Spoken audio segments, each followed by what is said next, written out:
सबसे पहले आप लोग इस चैनल के सब्सक्राइब कर ली, काहे कि यहाँ डेली फ्री सॉन्ग आवला। और दिल्ली छोड़ के पियऊ आइला बाटे हो, और चहल ना ये देवरू छठी घाटे हो ए हो। और दिल्ली छोड़ के पियऊ आइला बाटे हो, और चहल ना ये देवरू छठी घाटे हो ए हो। नमस्ते प्रणाम, एक बार फिर से राइटर ऑफिशियल चैनल में आप सभी के स्वागत बा। आज बहुत ही हिट गाना हम लेके आयल बाटी, बहुत ही हिट सॉन्ग लेके आयल बाटी। जोन गाना इस समय चलता प्रणाम बा तोरा ढूंढी के, यही ट्रैक पे बहुत ही हिट सॉन्ग लेके आयल बाटी। हमके आशा ना पूरा विश्वास बा आप लोगन के ज़रूर पसंद आई।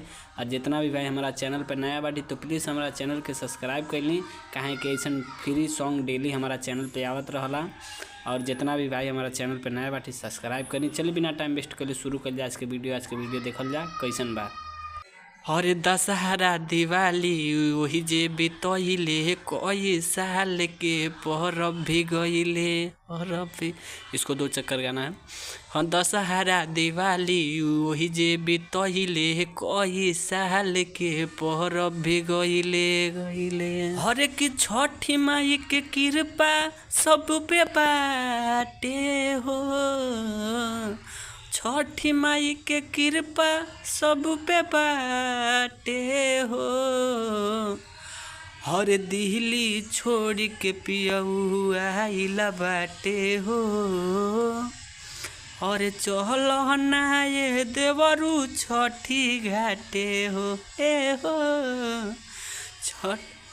हर की दिल्ली छोड़ के आइल पियऊ बाटे हो,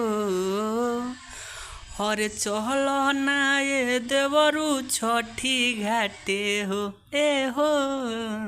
तो चलिए अंतरा देखते हैं। थोड़ा सा गाने में दिक्कत है हमको, आप देख लीजिएगा, एकदम पूरा बीट पे लिखा हुआ है, आप थोड़ा सा एडजस्ट कर लीजिएगा। तो चलिए, हम सिंगर तो है नहीं, राइटर ही हैं, तो जितना आया अच्छे से मैं गाया हूँ। जितने भाई थोड़ा सा इसको ट्रैक पर गा के देख लीजिएगा अच्छे से।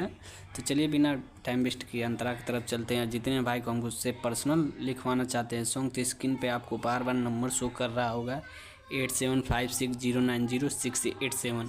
ये हमारा पर्सनल नंबर है।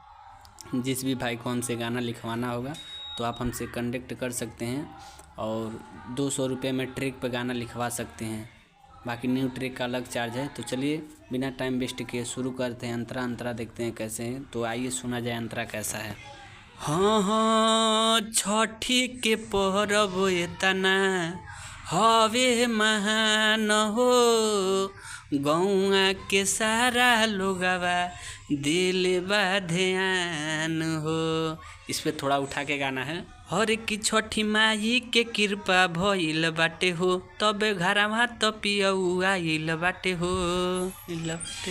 और लेट जादे होत काहे बाटे हो, लेट जादे होत काहे बाटे हो।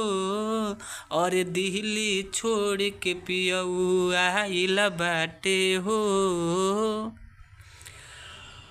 हरे दहुरा लेके चहल देवरू घाटे हो हे हो।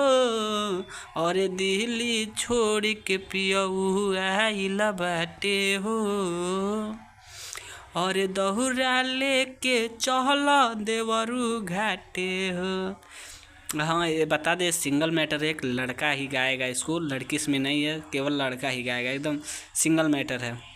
कितने भाई के पास पैसा नहीं होता है लड़की को चार्ज देने के लिए, इसीलिए सिंगल मैटर हम लिखे हैं। केवल लड़का चाहे लड़की भी कोई भी गा सकता है, एक ही आदमी गा सकता है। इसमें लड़का लड़की साथ में नहीं, ये वाला गाना नहीं है। तो चलिए लास्ट अंतरा देखते हैं। जितने भी भाई चाहते हैं अपना नाम गाने में आना चाहे तो प्लीज़ अपना नाम कमेंट करिएगा, अगले वीडियो में आपका नाम ज़रूर आएगा।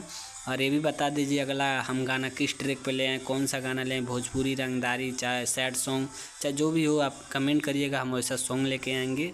तो चलिए बिना टाइम वेस्ट किए लास्ट अंतरा शुरू करते हैं। और फिर से आपसे रिक्वेस्ट है कि आप हमारे चैनल पे नए हैं तो प्लीज़ हमारे चैनल को सब्सक्राइब करिए।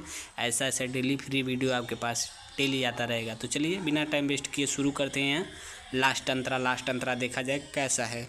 हो गइल बबुआ घरे इनके कृपा से साथे साथे ले चलो इनहू के घाटे। फिर उठा के आएगा कि जय की राज भी घाटे हो आइल बाहो, साथे साथे और गलाइल बाहो आइल बाहो। हर की गौआ के लोग सभे बाटे हो, गौआ के लोग सभे बाटे हो। दिल्ली छोड़ के पियऊ आइला बाटे हो। चलो ना ये देवरू छठी घाटे हो ए हो। और दिल्ली छोड़ के पियऊ आइला बाटे हो। और चलो ना ये देवरू छठी घाटे हो। तो वीडियो आपके कैसन लागल प्लीज़ कमेंट करके ज़रूर बताइए। धन्यवाद।